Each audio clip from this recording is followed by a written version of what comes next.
ଆସନ୍ତୁ ଶୁଣିବା ଲକ୍ଷ୍ମୀକାନ୍ତ ମହାପାତ୍ରଙ୍କ ସ୍ମରଣୀୟ ଗଳ୍ପ ବୁଢ଼ା ଶଙ୍ଖାରୀ। ପ୍ରାୟ ଫଗୁଣ ମାସ ଶେଷ ସରିକି ଉଦୁଉଦିଆ ଖରାବେଳେ ବୁଢ଼ାଟିଏ ଗୋଟିଏ ଗାଁ ମଝିରେ ଯାଉଥିଲା। 60 ବର୍ଷର ବୁଢ଼ା, ଦାନ୍ତ ଗୁଡ଼ିକ ସବୁ ପଡ଼ିଗଲାଣି, ମୁଣ୍ଡବାଳ ତେଣିକି ଥାଉ, ଛାତି ବାଳ ଗୁଡ଼ାକ ପାଚି ଧୋବ ଫରଫର ଦିଶୁଛି। ବୁଢ଼ା ମୁଣ୍ଡରେ ଗୋଟିଏ ଟୋକେଇ, ଧୂଳିରେ ଆଣ୍ଠୁ ଯାକେ ବୁଡ଼ିଛି, ଅଷ୍ଟାଙ୍ଗ ଶରୀର ଝାଳରେ ବୁଡ଼ି ଗୋଡ଼ ବାଟେ ବୋହି ଯାଉଛି। ଗାଁ ମୁଣ୍ଡରେ ଗୋଟିଏ ଘର, ପକ୍କା ପିଣ୍ଡା, 7 ଶ୍ରେଣୀଆ ଛପର ଆଉ ଜାଉଁଳି କବାଟ। ବୁଢ଼ା ସେହି ପିଣ୍ଡାରେ ବୋଝଟି ଥୋଇ ଦେଇ ନଥ କରି ବସି ପଡ଼ିଲା। କିଛି କ୍ଷଣ ପରେ ସେ ଘରୁ ଗୋଟିଏ ଦାସୀ ବାହାରି ଆସିଲା। ଦାସୀ ବୁଢ଼ାକୁ ଚିହ୍ନେ, ପଚାରିଲା, କିଓ ଶଙ୍ଖାରୀ ପୁଅ, ଶଙ୍ଖା ଆଣିଛ କି? ବୁଢ଼ା ଉତ୍ତର କଲା, ହଁ। ପୁଣି କହିଲା, ଝିଅ, ତୋ ପାଇଁ ପାଣି ଦିଅନ୍ତୁ। ବୁଢ଼ା ମଣିଷ, ଖରାରେ ତଣ୍ଟି ଶୁଖିଗଲାଣି। ଦାସୀ ପାଣି ଆଣିବାକୁ ଚାଲିଗଲା। କିଛି କ୍ଷଣ ପରେ ଲୋଟାଏ ପାଣି ଘେନି ଦାସୀ ଫେରିଆସି ବୁଢ଼ା ପାଖରେ ଥୋଇଦେଲା। ବୁଢ଼ା ଉପରକୁ ଆଁ କରିଦେଇ ଢକ୍ ଢକ୍ କରି ଅଧ ଲୋଟାଏ ପାଣି ଟେକିଦେଲା।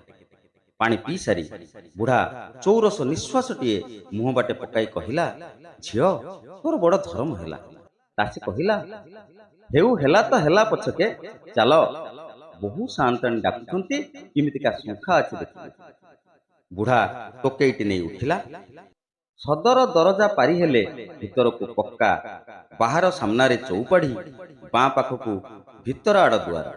ସେ ଦୁଆର ପାଖରେ ଓଢ଼ଣା ଦେଇ ବୋହୂଟିଏ ଛିଡ଼ା ହୋଇଥିଲା। ବୁଢ଼ା ଯାଇ ଟୋକେଇଟି ଥୋଇ ଛିଡ଼ା ହେଲା। ବୋହୂଟି ଧୀରେ ଧୀରେ ଦାସୀକି କହିଲା, କି ଶଙ୍ଖା ଅଛି ପଚାରମ। ଦାସୀଟି ଟିକେ ମୁଖରା। ସେ କହିଲା, ଛି କର, ବୁଢ଼ା ମିଣିପିଟାକୁ ଏତେ ଲାଜ, ନିଜେ ଟୋକେଇରୁ ଆସି ଦେଖୁନା। ହଁ, କଥାଟା ମନକୁ ଆସିଲା। ବୋହୂଟି ଓଢ଼ଣା ଅଧେ ଟେକି ଦେଇ ମୁରୁକି ମୁରୁକି ହସି ହସିକା ବାହାରି ଆସି ଟୋକେଇ ପାଖରେ ଛିଡ଼ା ହେଲା। ବୋହୂଟିର ମୁହଁ ଦିଶିଗଲା। ମୁହଁଟି ଚକି କାଟିଦେଲା ପରି, ଚମ୍ପା ଫୁଲ ପରି ଗୋରା। 4 ଆଙ୍ଗୁଳି ଓସାର ନାଲି କହିଁର ମୟୂର କଣ୍ଠୀର କସ୍ତା ଖଣ୍ଡିକ କୋଇଠି ଯାଏ ଲମ୍ବିଛି। ତା ଭିତର ଦେଇ ବୋହୂଟିର କଞ୍ଚା ସୁନା ପରି ଗୋରା, ଗୋଟିଏ ଚାଉଳରେ ଗଢ଼ା ଦେହଟି ଫୁଟି ଦିଶୁଛି। ବୁଢ଼ାର ଆଖି ପୁରି ଉଠିଲା। ଏଡ଼େ ସୁନ୍ଦର, ଏଡ଼େ ନିକ ବୋହୂଟିଏ ସେ କେବେ ଦେଖିନାହିଁ। ବୁଢ଼ା ଆଉ ଆଖି ଫେରାଇ ପାରିଲା ନାହିଁ। ଏକା ଧ୍ୟାନରେ ବୋହୂଟିକୁ ଚାହିଁ ରହିଲା। ବୁଢ଼ାର ଇଚ୍ଛା କ'ଣ କହିବ ବୋଲି, କିନ୍ତୁ ପାଟିରୁ କଥା ଫୁଟିଲା ନାହିଁ। କେତେବେଳେ ବୁଢ଼ା ମୁହଁ ଫିଟାଇ କହିଲା, ମା, କି ଶଙ୍ଖା ନବୁ ନେ। ମା ବୋଲି ଡାକିଦେଲା କ୍ଷଣି ବୁଢ଼ାର ଛାତି କୁଣ୍ଢେ ହୋଇଗଲା। ବୋହୂଟି ଲାଜ ଛାଡ଼ି ଦେଇ କହିଲା, ଆସମାନ୍ ତାରା ଶଙ୍ଖା ଅଛି। ଓଃ, ଏଡ଼େ ମିଠା କଥା, ଏପରି କଥା ତ କେହି କହେ ନାହିଁ। ବୁଢ଼ାର କାନରେ ସେ ସ୍ୱରଟା ଥରକୁ ଥର ବାଜିବାକୁ ଲାଗିଲା। ବୁଢ଼ା କହିଲା, ନା ମା, ରଙ୍ଗ ଝିଲିରି, ବଉଳ ଫୁଲିଆ, ବିଛାମାଳିଆ, ଚୂନ ଟିପି, ଏହି ସବୁ ଅଛି। ଏଇଥିରୁ ଯାହା ନବୁ ନେ ମା, ମୁଁ ଆସମାନ୍ ତାରା ତିଆରି ହେଲେ ଆଣିଦେବି। ବୋହୂଟି ଦେଖି ଦେଖି ମୁଠାଏ ଶଙ୍ଖା ପସନ୍ଦ କଲା। ତେବେ ସେ ମୁଠାକ ହାତକୁ ହେବ କି ନାହିଁ କିଏ କହିବ। ଏହି ସମୟରେ ବୁଢ଼ା କହିଲା, ଦେ ମା, ହାତ ଦେ, ମୁଁ ଶଙ୍ଖା କଛି ଦିଏ। ବୋହୂଟି ହଠାତ୍ ହାତ ବଢ଼ାଇ ଦେଉଛି ବା କିପରି, ଟିକିଏ ଇତସ୍ତତ କଲା। ବୁଢ଼ା କହିଲା, ମା, ମୋତେ ଲାଜ କରୁଛୁ, ମୁଁ ପରା ତୋ ପୁଅ। ପୁଅକୁ ମା ଲାଜ କରେ ନା। ଦାସୀ ଏହି ସମୟରେ ଠୋ ଠୋ କରି ହସି ଦେଇ କହିଲା, ବହୁ ସାଆନ୍ତାଣୀଏ, ଆଚ୍ଛା ବୁଢ଼ା ପୁଅଟିଏ ପାଇଲ ଏକା, କପାଳ ତ। ବୋହୂଟି ପୁଣି ହସି ଦେଇ କହିଲା, ଦୂର। ବୋହୂଟି ହାତ ବଢ଼ାଇ ଦେଲା। କେଡ଼େ ଟିକିଏ ନିକି ହାତଟି, କେଡ଼େ ସୁନ୍ଦର ଗୋଲ, ଆଙ୍ଗୁଳି ଗୁଡ଼ିକ ଚମ୍ପା କଢ଼ି ପରି, ପାପୁଲିଟି ଟୁଲଟୁଲ ହେଉଛି। ଶଙ୍ଖା ଗୁଡ଼ିକ କି ସୁନ୍ଦର ଦିଶୁଛି। ଏ କ'ଣ ମଣିଷର ହାତ? ନା, କେହି କାରିଗର ଠାକୁର ଗଢ଼ିଛି। ସେ ହାତକୁ ବୁଢ଼ା ତାର ମଳିଷା ରୁକ୍ଷ ହାତରେ ଧରିବାକୁ ସାହସ କଲା ନାହିଁ। ତାପରେ ବାଁ ହାତରେ ଥିର କରି ହାତଟି ଧରି ପରେ ଶଙ୍ଖା କଛିବାକୁ କାଢ଼ିଲା। ଏ ହାତ ଶଙ୍ଖାରେ କାଳେ କଟିଯିବ, ରକତ ବାହାରି ପଡ଼ିବ ଯେ। ପୁଣି ଟିକେ ରହିଲା। ପୁଣି ଶଙ୍ଖା ପଟିଏ ଆଣି ଧୀରେ ଧୀରେ, ଅତି ସନ୍ତର୍ପଣରେ, ଅତି ସାବଧାନତାର ସହିତ ସେ ପଟିକ କଛି ନେଲା। ସେ ହାତଟି ଧରିଥିବା ବେଳେ ବୁଢ଼ାର ଆନନ୍ଦର ସୀମା ରହୁନଥାଏ। ଯେପରି ତାର ଜୀବନର ସମସ୍ତ ସୁଖ, ସମସ୍ତ ଆଶାର ସେହିଠାରେ ତୃପ୍ତି। ସେ ହାତକୁ ପୁଣି ଛାଡ଼ିଦେବାକୁ ହେଲା। ବୁଢ଼ା ଭାବିଲା, ମୁଁ ପ୍ରତିଦିନ ଏହିପରି ଏ ହାତରେ ଶଙ୍ଖା ପିନ୍ଧାନ୍ତି କି? ଏହି ସମୟରେ ସେ ଘରର ସାଆନ୍ତାଣୀ ସେଠାରେ ଆସି ପହଞ୍ଚିଲେ। ଶାଶୁକୁ ଦେଖି ବୋହୂଟି ଓଢ଼ଣା ଟାଣି ଦେଇ ପଳାଇଲା। ଶାଶୁ ଦାସୀକୁ ପଚାରିଲେ, କିଲୋ, ଶଙ୍ଖା କିଣୁଥିଲ କି? ଦାସୀ କହିଲା, ହଁ, ବହୁ ସାନ୍ତାଣୀ ଏଇ ମୁଠାକ ନେବେ ବୋଲି କହୁଛନ୍ତି। ଶାଶୁ କହିଲେ, ଦାମ କେତେ? ବୁଢା କହିଲା, ଶଙ୍ଖା ମୁଠାକ କି ଦାମ? ଶାଶୁ କହିଲେ, ଫେର କେତେ ଦେବି? ବୁଢା କହିଲା, ମା ଠୁ ମୁଁ କଣ ଦାମ ନେବି? ଶାଶୁ ଦାସୀକୁ ପଚାରିଲେ, କି ଲୋ ମା, କଣ ହେଲା? ଦାସୀ ହସି ହସି କହିଲା, ସେଇ ପିଲାଟି ବହୁ ସାନ୍ତାଣୀଙ୍କ ପୁଅ ହୋଇଛି। ଶାଶୁ ବି ହସିଲେ, କହିଲେ, ଆଚ୍ଛା, ଏଥର ଦାମ ନେଇଥାଅ, ଆରଥରକୁ ପଛେ ଖାଲି ଦେଇଯିବ, ତମେ ଗରିବ ଲୋକ। ବୁଢା କହିଲା, ନା ନା, ମୋ ମାକୁ ତ ମୁଁ ଦେଇଛି, ମୁଁ ଆଉ ଦାମ ନେବି ନାହିଁ। ଶଙ୍ଖା ମୁଠାକ ଲାଗି ମୁଁ ଗରିବ ହୋଇଯିବି ନାହିଁ ମ। ଏହା କହି ଶଙ୍ଖାରୀ ଶଙ୍ଖା ମୁଠାକ ରଖିଦେଇ ବୋଝଟି ଧରି ଏକା ବେଳକେ ଚାଲିଗଲା। ଆଉ ଡାକିଲେ ଶୁଣିଲା ନାହିଁ। ଦାସୀ ପଛରେ ଗୋଡାଇ ଗଲା, କିନ୍ତୁ ସେ ଆଉ ଫେରି ଚାହିଁଲା ନାହିଁ। ସେହି ଦିନଠୁ ସେ ବୁଢା ଶଙ୍ଖାରୀ 2 ଦିନେ 3 ଦିନେ ସେ ଗାଁକୁ ଆସେ। ଶଙ୍ଖାଟା କଣ ଗୋଟାଏ ନିତ୍ୟାନୀ ଦରବ ଯେ ଲୋକେ ରୋଜ କିଣିବେ। ଅକାଳେ ସକାଳେ ପୁନେଇ ପରବରେ ସିନା କିଏ ନୂଆ ଶଙ୍ଖା ଖୋଜେ। ବୁଢାଟା ଖାଲି ଘର ଘର ବୁଲି ଫେରିଯାଏ, କିନ୍ତୁ ଶଙ୍ଖା ବିକ୍ରି ତ ବୁଢାର ଉଦ୍ଦେଶ୍ୟ ନୁହେଁ। ସେ ଆସେ ତାର ସେଇ ନିଜ ମାଟିକୁ ଦେଖିବା ପାଇଁ। କେଉଁଦିନ ଆସେ, କାହାରିକୁ ନ କହି ଦୁଆର ଯାକେ ଚାଲି ଆସେ। ବୋଝ ରଖିବାକୁ ହୁଏ ନାହିଁ, ଖାଲି ପାଟି କରି ଡାକିଦିଏ, ନୂଆ ଶଙ୍ଖା ନବ? ତା ପାଟି ଶୁଣିଲା କ୍ଷଣି ବୋହୂଟି କୁଆଡେ ଥାଏ ଆସି ଦୁଆର ପାଖରେ ଟିକେ ଛିଡା ହୁଏ। ବୁଢାଟି ଟିକିଏ ଅନାଏ, ଚାହିଁ ଦେଲା କ୍ଷଣି ବୁଢାର ମନ ପୁରି ଉଠେ। ପଚାରେ, ମା, ଆଉ ଶଙ୍ଖା ନବୁ? ବୁଢାର ଇଚ୍ଛା କାଳେ ନବାକୁ କହିବ। ତାହେଲେ ତା ମାର ଚମ୍ପା ଫୁଲିଆ ସୁନ୍ଦର ହାତଟିରେ ସେ ଶଙ୍ଖା କଛିଦେବ। କିନ୍ତୁ ବୋହୂଟି ମୁଣ୍ଡ ହଲାଇ ଦିଏ, ବୁଢା ଫେରି ଚାଲିଯାଏ। ଦିନେ ଦିନେ ଯଦି ବୋହୂଟିର ଆସିବାକୁ ଡେରି ହୁଏ, ସେ ଦାସୀଟି ହୁରି କରିଦିଏ, ବହୁ ସାନ୍ତାଣୀଏ, ତମ ପୁଅ ଅଇଲାଣି। ବୁଢା 2 ଥର 4 ଥର ନୂଆ ଶଙ୍ଖା ନବ ବୋଲି ଡାକିଲାରୁ ତା ମାଟି ଆସି ଛିଡା ହୁଏ। ବୁଢା ଯେଉଁଦିନ ଆସେ, ପ୍ରାୟ ଏହି କଥା, ଏହି ଅଭିନୟ ନୀତିନୀତି। ବୁଢା ଫେରିଲା ବେଳକୁ ଭାବେ, ମାର ଆସମାନ ତାରା ଶଙ୍ଖା ଉପରକୁ ମନ, କେବେ ସେଥିରୁ ମୁଠାଏ ଆଣିଦେବି। ଶେଷରେ ଠିକ କଲା, ଆସନ୍ତା ରଜ ସଂକ୍ରାନ୍ତି ବେଳକୁ ଯୁଆଡୁ ହେଲେ ମା ଲାଗି ଆସମାନ ତାରା ମୁଠାଏ ଆଣିବ। ମା ନାଇବ, ମତେ ହାତ ଦେଖାଇବ, ମୁଁ ଶଙ୍ଖା କଛିଦେବି।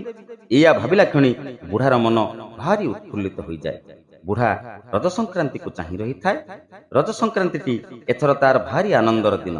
ତା ମା ଲାଗି ସେ ଆସମାନ ତାରା ଶଙ୍ଖା ଆଣିବ। ମା କେଡେ ଖୁସି ହବ। ବୈଶାଖ ମାସ ହେଲା। ବୁଢା ଲୋକ, ସେତିକି ଖରାରେ ରୋଜ ରୋଜ ବାଟ ଚଲା, ପାଣି ପିଆ, ଦେହରେ ସହିଲା ନାହିଁ। ବୁଢାକୁ ଜ୍ୱର ହେଲା। ଦେଖୁ ଦେଖୁ ଭାରି ଜ୍ୱର, ଗୋଡ ହାତ ଫୁଲିଗଲା। ସମସ୍ତେ କହିଲେ, ବୁଢା ଆଉ ବଞ୍ଚିବ ନାହିଁ। ବୁଢାର କିନ୍ତୁ ସେ ଦିଗକୁ ଭାବନା ନାହିଁ। ସେ ସବୁବେଳେ ଭାବି ହେଉଥାଏ ଯେ କେଉଁଦିନୁ ସେ ମାକୁ ଦେଖିବାକୁ ଯାଇନାହିଁ। ସେଥିପାଇଁ ମନଟା ଆଉଟୁ ପାଉଟୁ ହେଉଥାଏ। ଦେଖୁ ଦେଖୁ ରଜ ସଂକ୍ରାନ୍ତି ଆସି ପାଖ ହୋଇଗଲା। ବୁଢା 2 ମାସ ହେଲା ମାକୁ ଦେଖିବାକୁ ଯାଇନାହିଁ। ଚାଲି ପାରୁଥିଲେ, ଯେମିତି ହେଲେ ଦେଖି ଆସୁଥାନ୍ତା। କିନ୍ତୁ ରଜକୁ ତ ଆସମାନ ତାରା ଶଙ୍ଖା ମୁଠାଏ ନିଶ୍ଚୟ ଦେବାକୁ ହେବ। ବୁଢା ଅନେକ କଷ୍ଟରେ ଉଠି ବସି ନିଜ ହାତରେ ଶଙ୍ଖା ତିଆରି କଲା। ଆଉ କେହି କରିଦେଲେ କାଳେ ମା ମନକୁ ନ ଆସିବ। 60 ବର୍ଷ କାଳ ଶଙ୍ଖା ଗଢି ଗଢି ସେ ଯେତେ ହାତ ସଫେଇ ହାସଲ କରିଥିଲା, ସବୁ ସେଥିରେ ଲଗାଇଲା। ଦିନକ କାମ 4 ଦିନ ଲାଗୁ ପଛକେ କାମଟି କେମିତି ସରସ ହେଉ। ରଜ 2 ଦିନ ଥାଇ କାମ ନିକାଶ ହେଲା। ମନ ଘେନି ଫଳ। ଏପରି ଗଢଣ ଶଙ୍ଖା ତା ଜୀବନରେ, ତା ହାତରେ କେବେ ଉତୁରି ନାହିଁ। ଶଙ୍ଖା ଦେଖି ବୁଢାର ମନ ଭାରି ଖୁସି। ତା ମା ହାତକୁ ଏ ଶଙ୍ଖା ମୁଠିକ ଖୁବ୍ ମାନିବ। ରଜ ଆଗ ଦିନ ପହିଲି ରଜ। ଆଜି ଝିଅ ବୋହୂଏ ନୂଆ ଶଙ୍ଖା, ନୂଆ ଶାଢୀ ପିନ୍ଧନ୍ତି। ରାତି ସାରା ବୁଢାର ନିଦ ନାହିଁ। ସକାଳୁ ଉଠି ବୁଢା ଭାବିଲା, ମୁଁ ତ ଚାଲି ପାରୁନାହିଁ, କଣ କରିବି? ଆଉ କିଏ ନେଇଗଲେ ତ ହବ ନାହିଁ। ମାକୁ ତ ଢେର ଦିନ ଦେଖି ନାହିଁ। ସତେ କଣ ଏଥିରୁ ବଞ୍ଚିବି ଯେ ଥରେ ଦେଖି ଆସେ। ଆଉ ମାର ସେଇ ହାତରେ ଶଙ୍ଖା କଛିଦେବି। ମାର ହାତଟି ମନେ ପଡିଲା କ୍ଷଣି ବୁଢାର ଗଦାଏ ବଳ ଆସିଲା। ବୁଢା ସଅଳ ସଅଳ ମୁଠାଏ ଖାଇଦେଇ ଶଙ୍ଖା ମୁଠିକ ଗାମୁଛାରେ ବାନ୍ଧି ବାହାରିଲା। ଅତି କଷ୍ଟରେ ଭଡ଼ାଏ ଭଡ଼ାଏ ପାଦ ପକାଇ ଚାଲୁଥାଏ। 5 କୋଶ ବାଟ ପହଞ୍ଚିଲା ବେଳକୁ ବେଳ ଗଡ଼ିଗଲା। ବୁଢା ଯାଇ ଯେଉଁଠାରେ ଛିଡା ହୋଇ ଡାକୁଥିଲା, ସେହିଠାରେ ଛିଡା ହେଲା। ମନରେ କେତେ ଆନନ୍ଦ, କେତେ ଉତ୍ସାହ। ଡାକିଲା, ଶଙ୍ଖା ନବ? କେହି ଶୁଣିଲେ ନାହିଁ। ପୁଣି ଡାକିଲା, ମାଲୋ, ଶଙ୍ଖା ନବୁ ପରା? ତେବେ ବି କେହି ଆସିଲେ ନାହିଁ। ବୁଢା ଅଧୀର ହୋଇ ପଡିଲା। 2 ଥର ଡାକି ସାରିଲାଣି, କେହି ଜବାବ ପଦେ ଦେଉନାହିଁ। ଥରେ ଡାକିଦେଲେ ତ ମା ତାର ଆସି ଦୁଆର ବନ୍ଧ ପାଖରେ ଛିଡା ହୋଇଯାଉଥିଲା। ପୁଣି ଡାକିଲା, ମା, ମୁଁ ଆସିଛି, ଶଙ୍ଖା ଆଣିଛି ତୋ ପାଇଁ। ଏଇଥର ସାନ୍ତାଣୀ ନିଜେ ବାହାରି ଆସିଲେ। ତାଙ୍କ ପଛେ ପଛେ ସେଇ ଦାସୀ। ସାନ୍ତାଣୀକୁ ଦେଖି ବୁଢା କହିଲା, ମୋ ମା କାହିଁ? ମୁଁ ତା ପାଇଁ ଆସମାନ ତାରା ଶଙ୍ଖା ଆଣିଛି, ରଜରେ ପିନ୍ଧିବ। ଦାସୀ ତ ଏତେବେଳକୁ ହୁରି କରି କମ୍ପାଇ ଦିଅନ୍ତାଣି, ସେ କିଛି କହିଲା ନାହିଁ। ସାଆନ୍ତାଣୀ ଧୀରେ ଧୀରେ କହିଲେ, ନା, ଶଙ୍ଖା ଲୋଡ଼ା ନାହିଁ। ବୁଢ଼ା କହିଲା, ନା ନା, ମୁଁ ମୋ ମା ଲାଗି ବଡ଼ ସରଧାରେ ଆଣିଛି। ସାଆନ୍ତାଣୀ କହିଲେ, ନା, ଶଙ୍ଖା କେହି ନେବେ ନାହିଁ, ଯା।